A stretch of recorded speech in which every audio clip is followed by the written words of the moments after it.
Opportunity can mean different things in different scenarios. In our scenario where we are learning about business, an opportunity is a business idea that has customers, okay? Can we say that, read that together?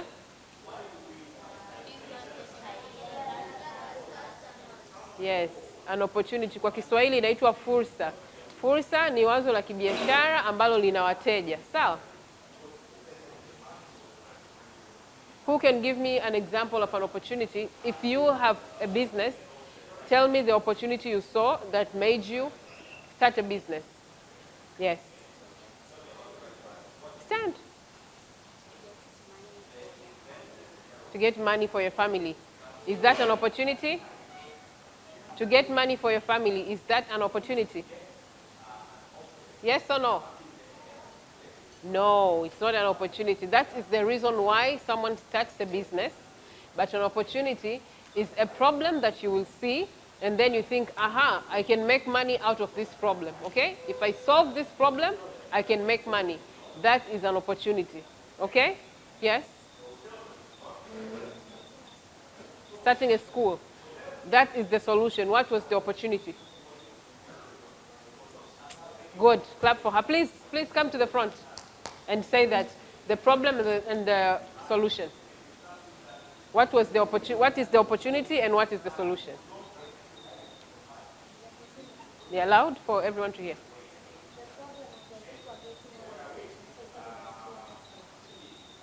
Did you get that? You should listen. At the end of this, I'll give you a test. At the end of this session. So make sure you are attentive. An opportunity that she says she saw is people have low education or no education, and then you start a school. So, does that mean something to you? Do you get to understand what an opportunity is? Next.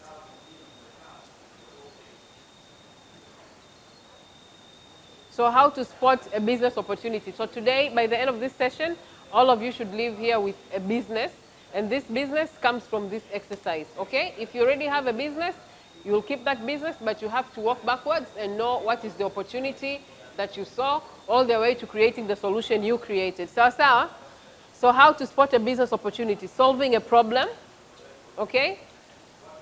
By solving a problem, you can create a business.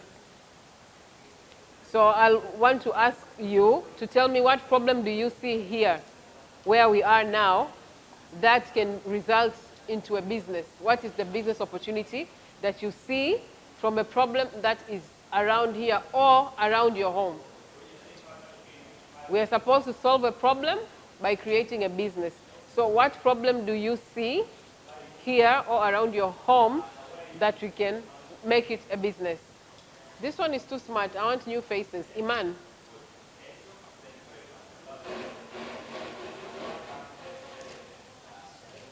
Sorry?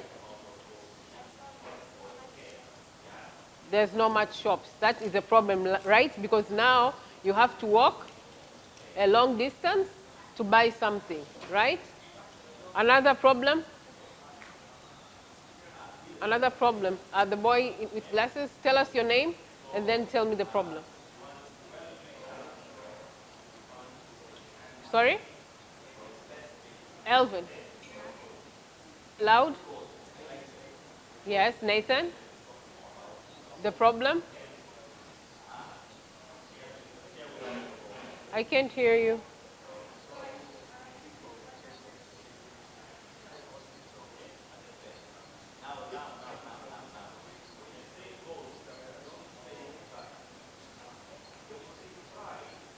Good. So people are sick and the hospital is too far. That is a problem, because if someone is very sick, they could die on the way to the hospital, right? To a very far hospital. That is a problem. There are online people. Where are they? They're somewhere. Online people, can someone tell us a problem that you see in your community that we can fix? Please unmute yourself and answer, and we'll hear you.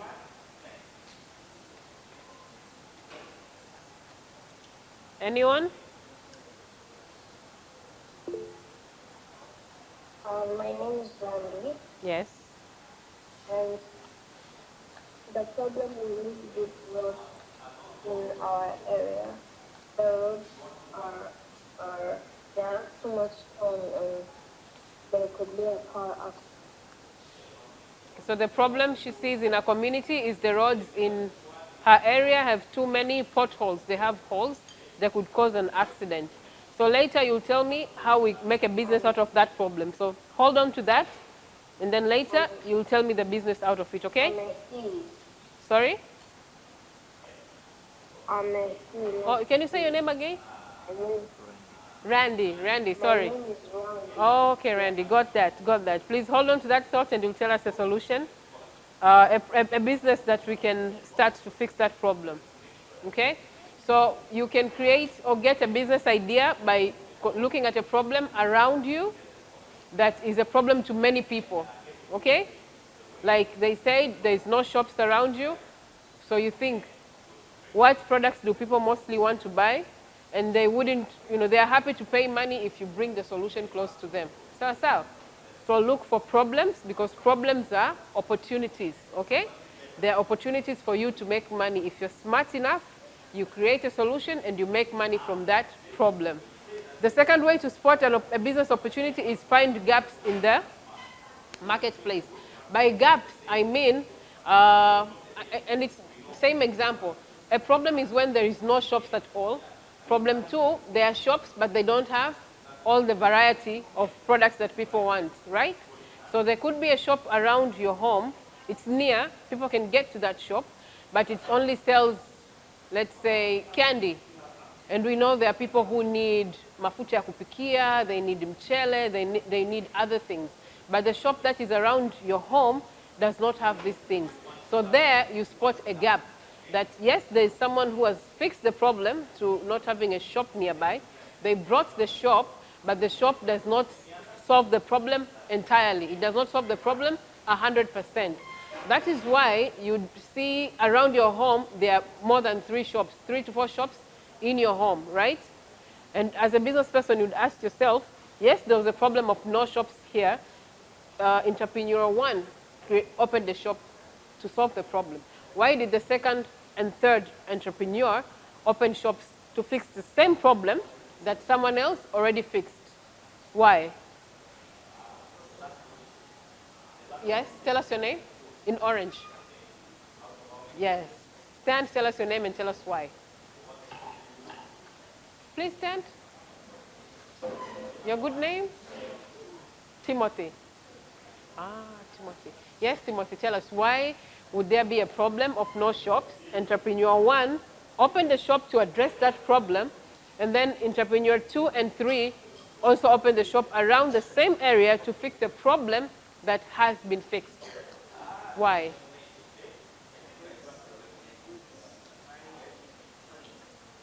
Goods, variety, quality. Explain. Please come and tell us. You seem to have a very well thought through answer. So tell us why, and explain these 3 things. Goods, you said variety and quality. So explain. Entrepreneur 1 may have the needed goods, but he might not have the best quality of goods. Yeah. And the goods that entrepreneur 1, entrepreneur 3, entrepreneur 2 will have vary in the quality and quantity. Quality and quantity. Good one. Quality and quantity, how? No! Stay. Stay. We're not done. Quality and quantity, how? I'll give an example, and then you'll continue explaining the quality from your perspective, the way you think about it. So let's say there's an M-Pesa shop around your area. You went there to send money, and you say, nataka kutuma au kuweka 50,000. Then they tell you, hatuna 50,000, nina 20,000. Have you ever encountered that? Has that ever happened to you? Yes or no? Yes for Imi. So that means, yes, the solution has been brought, but this person does not have quantity. Hana hela ya kutosha kuhudumia wateja.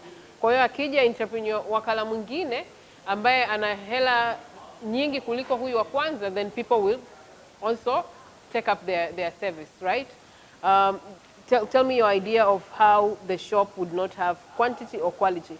Let's say we are all selling sukari, we are both selling mchele. How can we differ? Entrepreneur one may have 6 sacks, but entrepreneur two may have more than 6 sacks. More than 6. And entrepreneur three may have 6 sacks, but his 6 sacks are better than the sacks of others. All others, right? Mchele, mkinunua mchele nyumbani, si kuna aina ya mchele. Kuna mchele ulovunjika vunjika, si ndio? Unauzwa labda 1500, kuna mchele wa 3000. What's the difference between mchele wa 1500 na 3000? Yes? The quality, and when you even taste the rice, you'd feel the difference, right? So what he's saying is, entrepreneur 1 and 2 could both have quantity, but entrepreneur 3 has quality. And because of that, people don't go to buy mchele from Duka 1 and 2, they go to buy mchele from Duka 3, right? Do we understand that? Thank you. So what Duka 3, the entrepreneur 3, the third one, the opportunity he saw was a gap between, yes, there are shops that have been open here to fix the problem of, accessing your daily needs, but they don't have good quality of the product. So even for you, as you think, whatever problem you're going to want to solve, think, is it going to be a new solution, or are you just spotting a gap? It's a problem that has been fixed, but it's not been fixed 100% to what the customers want. So how can I solve this problem in a way that addresses that gap that other entrepreneurs missed, okay? The third way is observing trends. Observing, what are trends?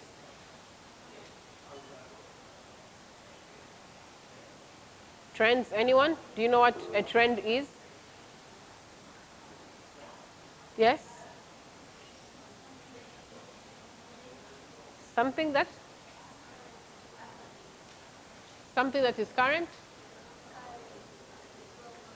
Well marketing. Current and well marketing. Okay, you're right. Kwa sababu a trend, when we say something is trendy, tukisema mtu anavaa nguo zinazoenda na wakati. Kwenda na wakati, mnaelewa? Huyu anavaa nguo zinazoenda na wakati, inamaanisha anavaa nguo zinazo trending. You know about trends. See, you use social media, right? There are videos that trend, right? There are jokes that trend. Kuna misemo ambayo ina trend. So in these trends, you can spot a business opportunity. Sawa.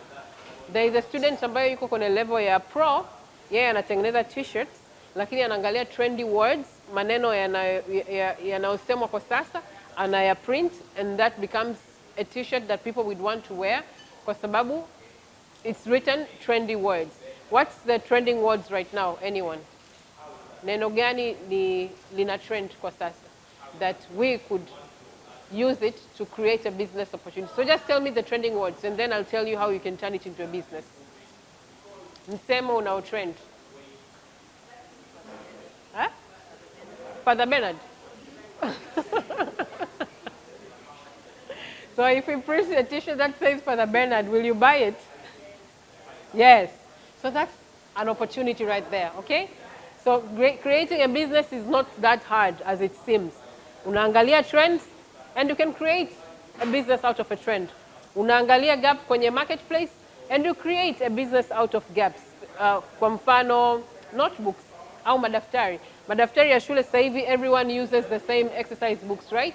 There's no creativity, nikitaka kukava daftari, linang'atuka na ile cover, right?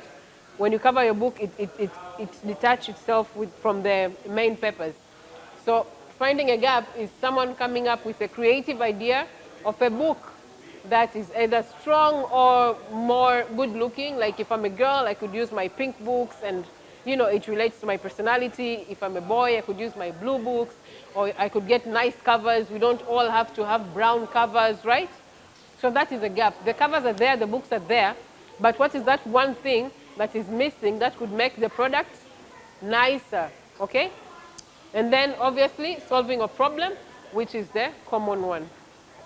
So an activity for you, I want you to leave here with a business that we are going to do. So what problem do you see in your community or around you? You are all going to tell me one problem. Sawa? So creating solutions for the opportunity. So think of possible solutions to the problem. All of you have identified the problem. Well, how can we solve this problem? There are different ways to solve the problems that you just mentioned, okay? So you'll think and think of two solutions, two ways you can solve that problem. Sasa? Yes? One solution of fixing problem report to the institute required. Yeah, report to the institute required for the bad roads. And then number 2, we are going to pick two solutions we think are best to solve the problem. So like I said, think of the different ways to solve the problem, but you're going to note down two of them. Two best ways you can solve the problem. So Asaf. Next. Wait. So I'll want two ways that the problem can be solved. We'll do that with this table, okay? Tell me the problem and give me just your best solution or way to solve the problem. So Asaf, here. Jensen, the problem is? At our street, there are some people are doing exercise. They pack their own water, but sometimes they finish the water and then their homes are so far. So people exercise in his community. They do come with their own water, but sometimes they finish the water before they finish the exercise and their homes are too far to go get water. How can we solve the problem? Not yet. How can we solve that?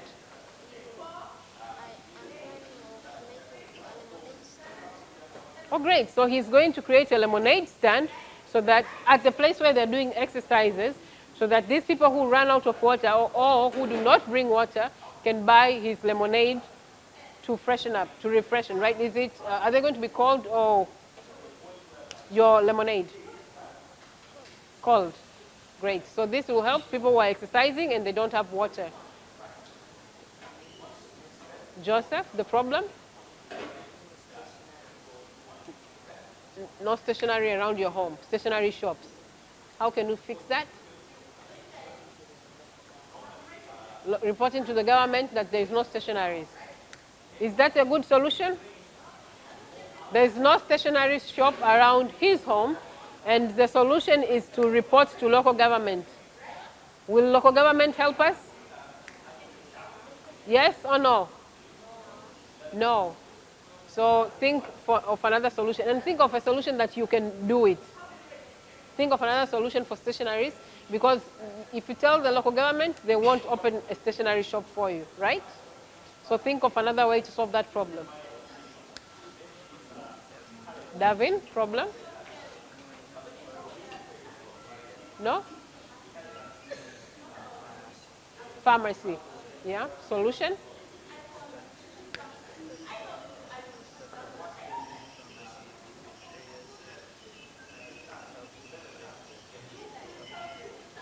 Good. So there's no pharmacy around his area. The solution is to open a pharmacy. Timothy, problem? Shops that sell clothes in the street. Clothes are late. So instead of another shop that have trendy clothes. So they don't sell trendy clothes. There are shops that sell clothes, but they're not trendy, right? Solution is to start a shop that sells trendy clothes. That's a good solution.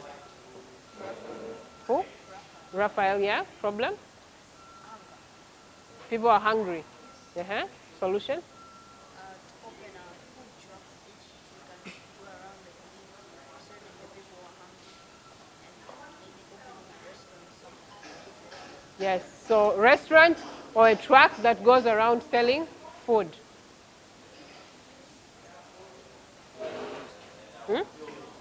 Johnson, problem? Lack of business opportunities. How do we solve that? You start a business that will employ people. That's a solution, but then it goes back to what will the business be? What will the business be? Because opening a shop that sells trendy clothes, opening a pharmacy, opening a lemonade stand, those are businesses that could employ people. So we have to know what will the business be.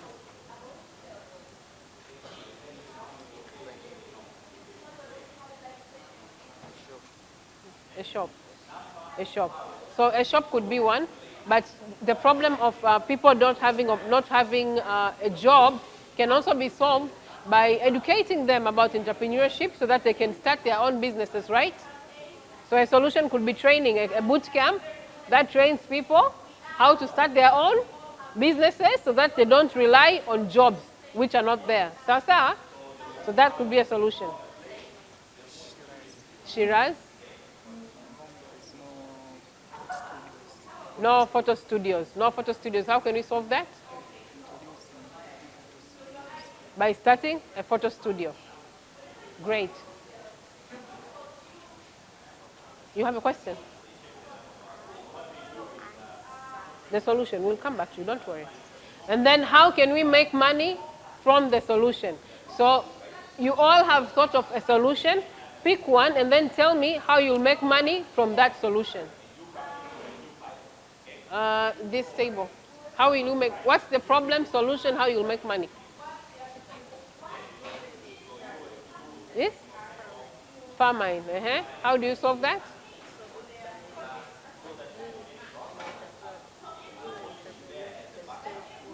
He's going to sell food because people are hungry. How will you make money from that? People will buy food from him and then he'll make money. No water in your community. How do you solve that?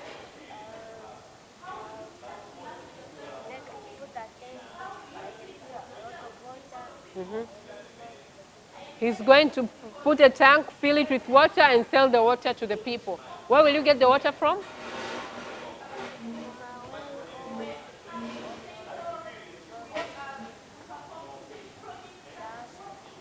But is Dawasco in your area? Yes, but not all houses have Dawasco. So in their home, they have Dawasco water. Other homes don't have Dawasco water. So he's going to put up a tank, fill it with water, and sell it to other people. That's a good business. No enough schools. Are you solving that?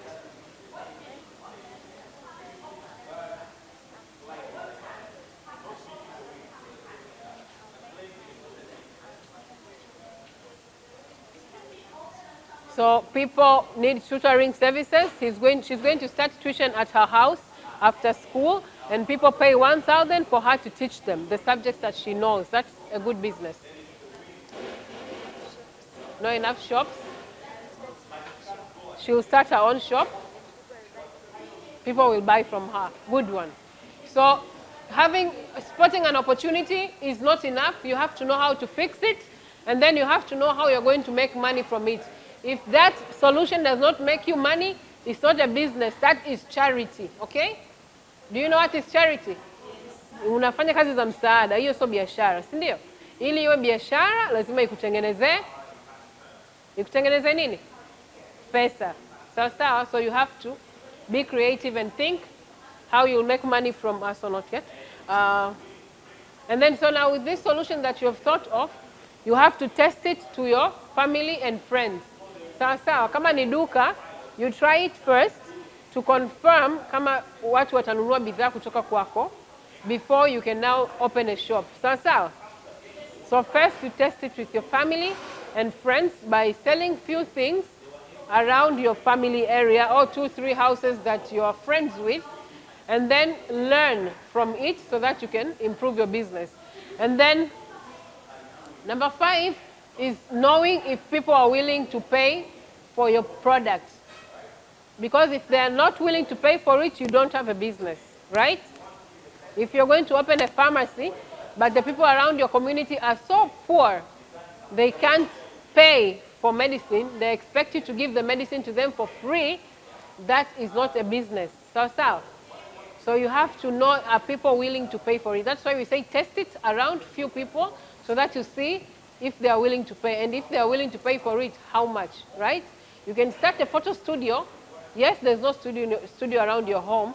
You start the studio. People want to take pictures, but they don't see value in paying money to take pictures. They'd rather wait for events. You take pictures of them in events and maybe download them online, or they take from the family that had the event and took free pictures. They want free things. They can't afford to pay for pictures, or they don't see value in paying 2,000, 10,000, 15,000 for pictures. So you have to test it to know, are people willing to pay? And if they're willing to pay, how much are they willing to pay? So that when you start the business, you have customers that can afford your product. And then price the solution. No, so you pick a solution that they liked and best fixes the problem and makes you money. So if you tested 2 solutions, you'll pick one that people really like out of the solutions that you came up with. People are willing to pay and they can afford to pay for it. Then that is the one you'll turn into a real business. Now with this one solution that they picked, you have to price it. How much are you going to charge, right? For you to know how much you're going to charge, one is how much are people willing to pay for it, but 2 is will it make you profit, si ndio? Kwa mfano biashara yake ya maji, atanunua tenki, atalijaza lile tenki na maji, atauza yale maji. Maji anayatoa Dawasco, so there is a bill he has to pay every month from Dawasco, right? So knowing that you have a bill to pay, you have to calculate how much should I sell a bucket of water so that when I make the money at the end of the month, I am able to pay Dawasco what I'm supposed to pay and keep my profit. Sindio? Do we understand? Now I need one person to come and tell me about their business, the solution that they come up with, and then the price that they're going to charge for that solution. New people, new faces.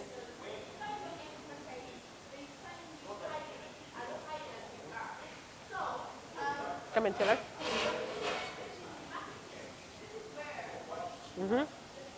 The problem? The problem is that kids want to draw but they don't know, right? So I told their parents, Look at these people. I told their parents, And there are online people who would want to.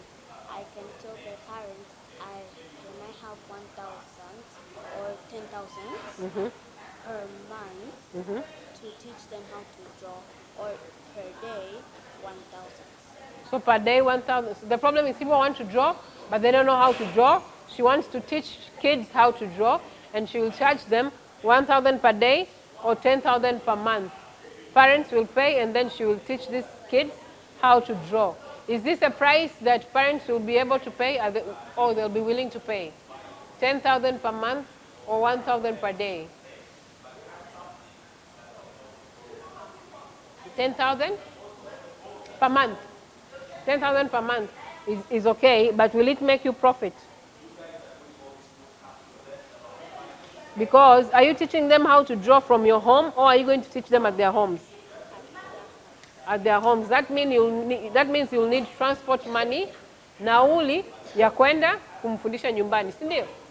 Utaenda na makaratasi, utaenda na drawing pencils and colors, and then all this, you go all the way there, they pay you 1,000. Will you make profit? Huh?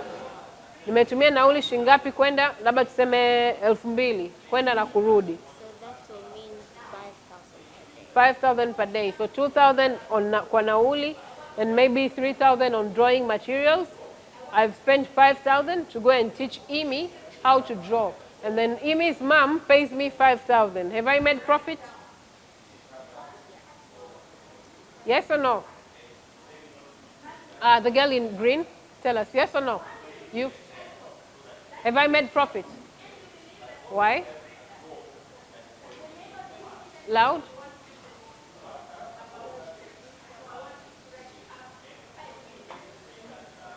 The income is equal to the expenses she used. Amelipwa 5,000, lakini ametumia 2,000 kusafiri, 3,000 drawing materials, kwa hiyo katumia 5,000.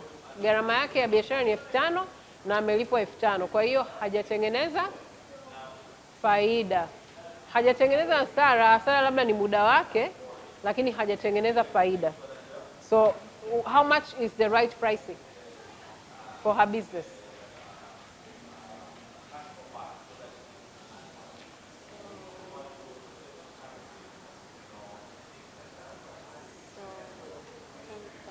10,000. 10,000 could be a good price, but the parent will ask, are you teaching me? Are you teaching the child quality teachings? If the teaching is quality, good quality, like I see there is progress, my child didn't know how to draw a house today, by the end of your session, she can draw this amazing portrait that I can even sell, then I'm willing to pay 10,000, right? But if the teaching is crap, I'm not paying 10,000, right? So for you, you have to make sure you give quality product, which goes back to the rice example. If I'm selling my rice for 3,000 and mchele ulovunjika vunjika, no one is paying for that. But kama ni 3,000 lakini mchele ni mzuri, una harufu nzuri, some people are willing to pay 3,000. Sindio? So you're going to charge? She's going to charge 10,000 per day, right? If it's nice drawing. If it's nice drawing. Not if it's nice, you have to make sure it's nice. Nice drawing. Sawa? Good. So that's why I say you have to test your solution. Kwa hiyo, if you could start your solution and say I'm charging 1,000, utapata wateja, utaanza kwenda, and then at the end of the day you realize, oh, I'm spending my time, spending my money, and I'm not making any money, or I'm making losses. But if you test it with, let's say, a family friend, go and teach them, umewafundisha kwa 1,000, ukarealize I'm not making money, I can change the price, go again, charge them 2,000, realize I'm not making money. You keep trying until you get the right product and the right price. Sawa? And then once you have fixed, you have a question? Yes.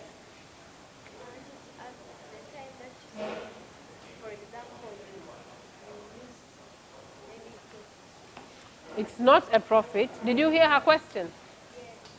Did you hear the question?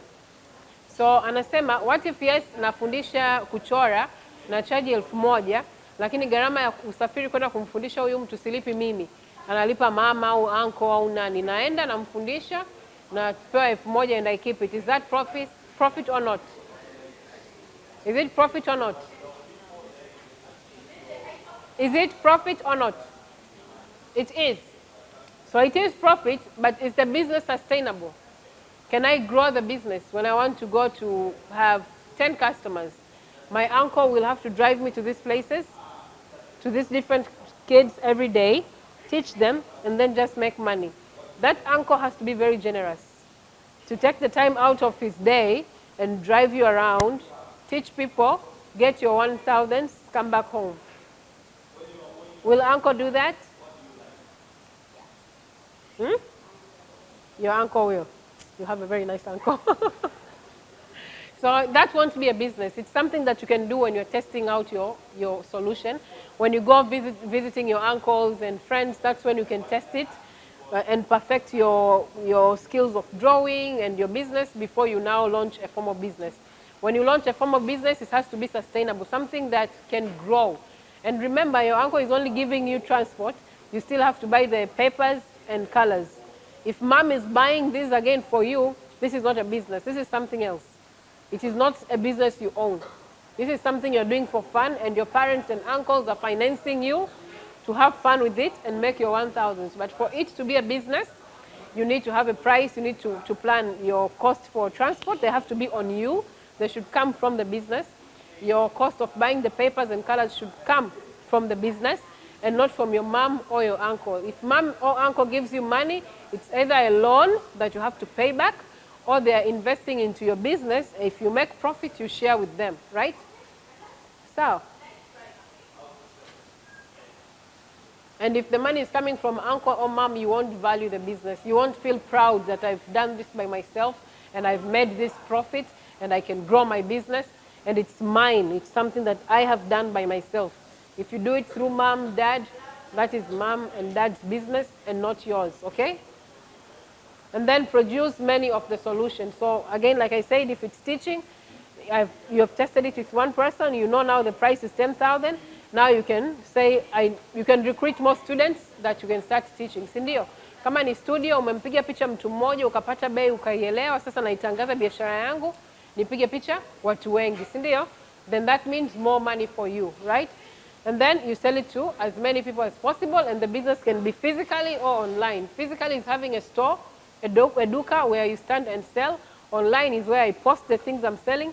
people tell me naomba niletee dawa fulani, dawa ikifika namlipa, anakulipa pesa, you deliver. So that's an online business. I don't need to have a shop, right? That's the beauty of online businesses. I don't need the investment of having a shop. I don't need to have many stock. I can be buying 2 t-shirts and selling them. Or I could buy it, I could post a t-shirt. Someone says I'll buy it. I buy that t-shirt for 2,000. I sell it to this person for 5,000. Then I keep my, how much? 3,000. That's an online shop. The beauty of online shop, I don't have to have stock, right? I can just be a middleman. I know customers, and I know I can get things at a cheap price, right? So as you think of your solutions, think of how you can do it online. How can you do your solution online? Because that means you don't need much capital to do it. Let's say it's teaching classes, right? I can do my teaching classes online. I can do it on YouTube, right? I have a class from this hour to this hour. People come in, they pay money. It could be a subscription channel. You pay money and then I teach you how to draw. I could do it via Zoom or Google Meet as the other students are doing it. And you know that we have a virtual option, right? People pay less money and they attend the session through online. So it's the same concept. You can do physical like this. It's expensive. It costs many money to do it. Or you could do virtually, where I could be sitting at home and teaching all of you from your homes, right? But you pay money for me to teach you. So, the next slide. So turn your proposed solution into a business. I'm going to give you 5 minutes to do a recap of what you just did, the problem, the solution you came up with, how much you're going to charge for that solution, right? And are you going to run it online or physically? So can you do that? And then you are going to tell me about your business. And this business, you're going to show it at the business fair. At the end of this program, you're going to have a business fair where everyone will launch their businesses, okay? So now think of that business, how much you'll charge, and then you'll be able to sell it at the end of the boot camp. So 5 minutes. No, write it down. Write it down, because you'll later have to think of the raw materials, how much money you need to make your products, and then you have to talk to your parents about it for them to understand how you come up with this money that you need. How are they going to get profit? For 5 minutes, please turn your solutions into a business.